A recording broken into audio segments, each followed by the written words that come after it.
भगवान के चरण कमलों का प्रक्षालन किया और 3 पग भूमि दान का संकल्प किया।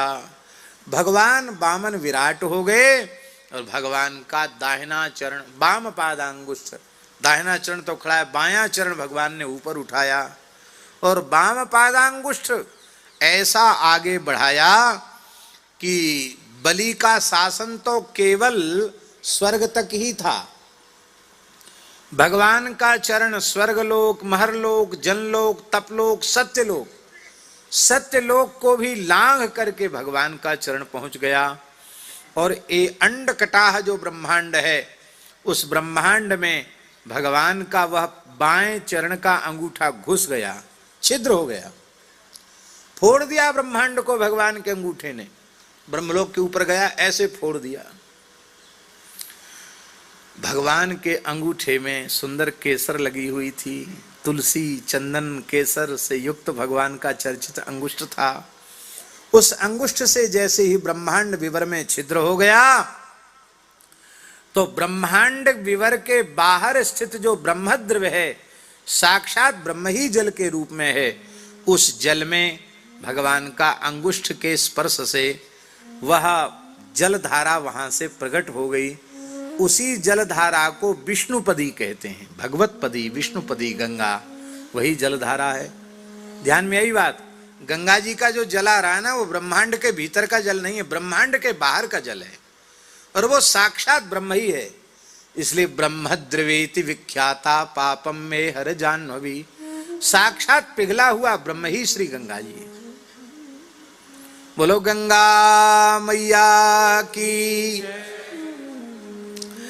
कहते हैं ये बड़ी निर्मल जलधारा है, सारे संसार के पाप ताप संताप को नष्ट करने वाली है। इनको पहले गंगा जी तो पीछे नाम पड़ा भागीरथी गंगा, पहले इनको भगवतपदी ही कहते थे। यह धारा हजारों युग बीतने पर स्वर्ग के शिरोभाग में ध्रुवलोक में उतरी। ध्रुवलोक में गंगा जी उतरी, इसलिए ध्रुवलोक को विष्णु पद कहा जाता, विष्णु का चरण कहा जाता है। कहते महाराज जी, ध्रुव जी के यहाँ जब गंगा जी आई ध्रुवलोक में, तो महाराज जी लिखा है कि श्री ध्रुव जी महाराज गंगा जी को देख करके हमारे कुलदेवता इष्ट देवता भगवान नारायण के चरणों का जल है, ये जान करके ध्रुव जी के रोमांच हो गया, ध्रुव जी का हृदय भराया, उनके नेत्रों से प्रेमाश्रु प्रवाह चलने लग गया।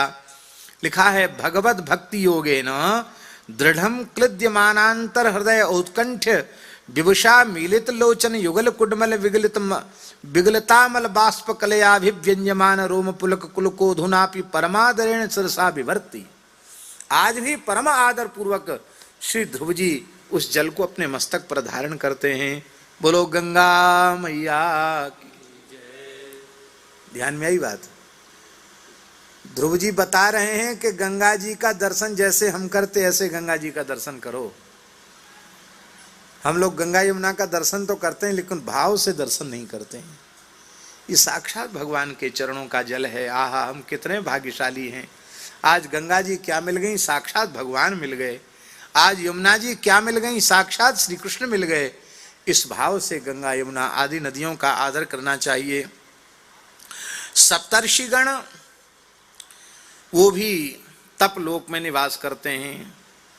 ये तपलोक में निवास करने वाले सप्तर्षि अपनी जटाजूट पर श्री गंगा जी को धारण करते हैं। अब जटाजूट पर गंगा जी को धारण करना क्या है, पुराणों में ये बात स्पष्ट है?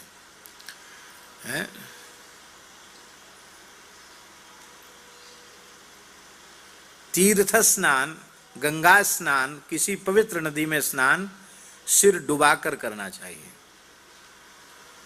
पूरा सिर डुबाकर स्नान करना चाहिए, नहीं तो स्नान का लाभ नहीं मिलता है। तो ऋषि जो है वो जटाओं के सहित गंगा जी में डूब करके गोता लगा करके स्नान करते हैं। और ये जटाएं ऐसी हैं महाराज, ये जब गीली हो जाती हैं तो पतले बाल तो है नहीं जो सूख जाएं हवा से, ये तो उलझ कर बनी हुई जटाएं हैं।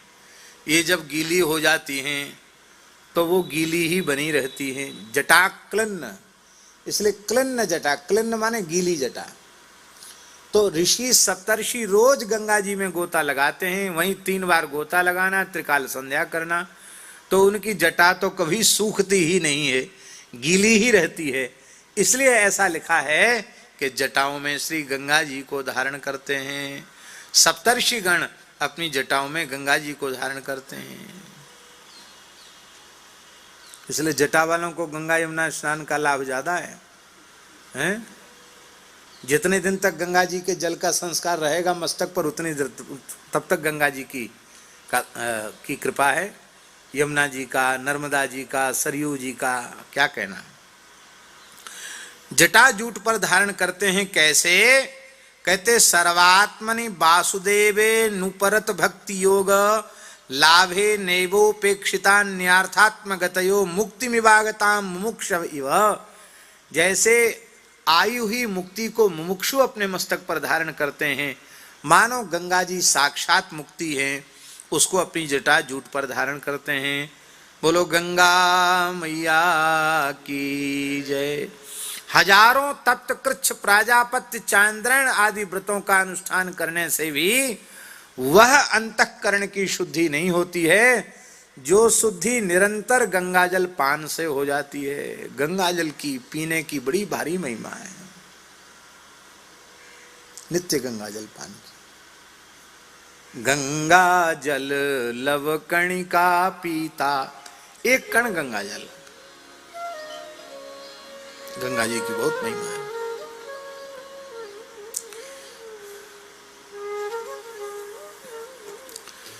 गंगा जी जब आकाश में उतरती हैं, चंद्रमंडल को आप्लावित गंगा जी जब करती हैं और मेरु शिखर पर ब्रह्मपुरी में गिरती हैं, ततो अनेक सहस्र कोटि विमानानेक संकुल देवयानेन अवतरिंदु मंडल मावरी ब्रह्म सदने निपतति।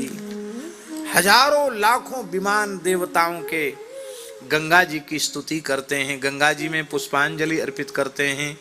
गंगा जी अब मेरु पर्वत कर गिर करके 4 धाराओं में विभक्त हो जाती हैं गंगा जी। ये 4 धाराओं का नाम लेकर स्नान करने की बड़ी महिमा है।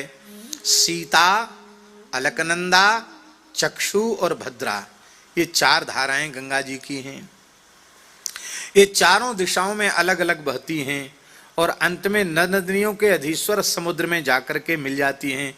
इसलिए समुद्र को सर्वतीर्थाधिपति कहा गया। अब देखो, सीता, चक्षु और भद्रा, इन 3 धाराओं का हम लोगों को दर्शन नहीं होता। हम लोगों को केवल अलकनंदा का दर्शन होता है, इनका दर्शन हम लोगों को नहीं हो पाता। लेकिन समुद्र में स्नान करने से इन सब धाराओं में भी स्नान का लाभ मिल जाता, क्योंकि सब धाराएं समुद्र में आकर के मिलती हैं।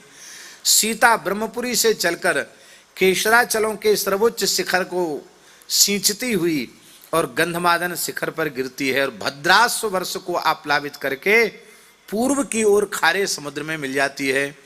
और चक्षु नाम की गंगा जी की धारा माल्यवान शिखर पर पहुंचकर वहां से केतुमाल वर्ष में आती है और पश्चिम की ओर बह करके क्षार समुद्र में मिल जाती है। भद्रा नाम की धारा मेरु पर्वत शिखर से उत्तर की ओर गिरती है और श्रृंगवान शिखर से उत्तर कुरु देश में होकर के फिर समुद्र में मिल जाती है, कैसी खारे समुद्र में मिल जाती है। और अब अलकनंदा जो भारतवर्ष की है, अलकनंदा ब्रह्मपुरी से दक्षिण की ओर गिरकर अनेक शिखरों को लांघते हुए हेमकूट पर्वत पर पहुंचती है और हिमालय के शिखर को चीरकर गंगोत्री में श्री गंगा जी, गोमुख में गंगा जी के नाम से प्रकट होकर के भारतवर्ष में आती है और फिर दक्षिण समुद्र में जाकर के मिल जाती है। नंदा दक्षिणेन ब्रह्म सदनात् बहूनि गिरिकूटान्यतिक्रम्य हेमकूटात् धैमकूटान्यतिरभस रभसतर रंगसा लुठयन्ति भारतमभिवर्षं दक्षिणस्यां दिशि जलधिमविप्रवसति यस्यां स्नानार्थं चागच्छतः पुंसः पदे पदे स्वमेध राजसूयादीनां फलं न दुर्लभमिति। इन गंगा जी में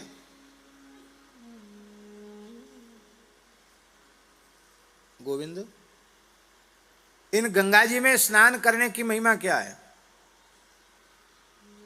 इन गंगा जी में स्नान करने की महिमा क्या है? कहते जैसे ही गंगा जी में स्नान कोई जीव करता है, गंगा स्नान के लिए चल के जाता है, तो एक एक पग बढ़ाने पर उसको राजसूय और अश्वमेध यज्ञ का पुण्य प्राप्त हो जाता है, दुर्लभ नहीं रह जाता।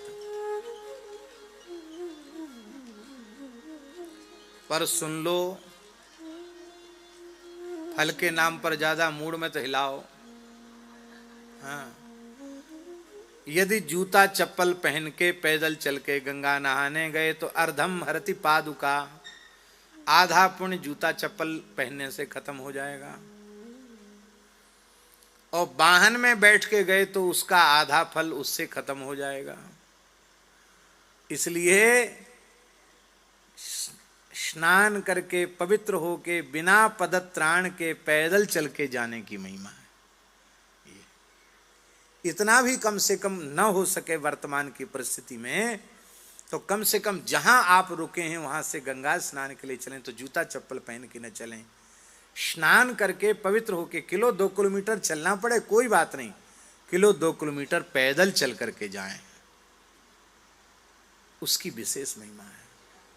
साष्टांग प्रणाम करें, अशुद्ध शरीर को गंगा जी में न धोवें और जल लेकर के पहले अपने मस्तक पर चढ़ावें, नेत्रों से लगावें, फिर आचमन करें, प्राणायाम करें, संकल्प करें, तीर्थ का पूजन करें यदि संभव हो सके तो, और फिर धीरे धीरे जल में प्रवेश करें। कूदें नहीं, शोरगुल नहीं मचावें।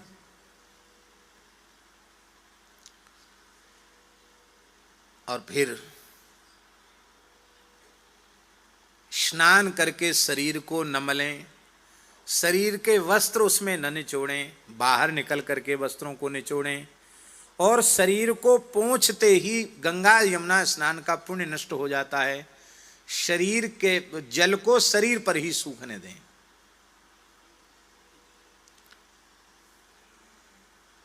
इतना सावधानी से गंगा जी में नहाओगे तो गंगा जी का पूरा लाभ आपको मिलेगा।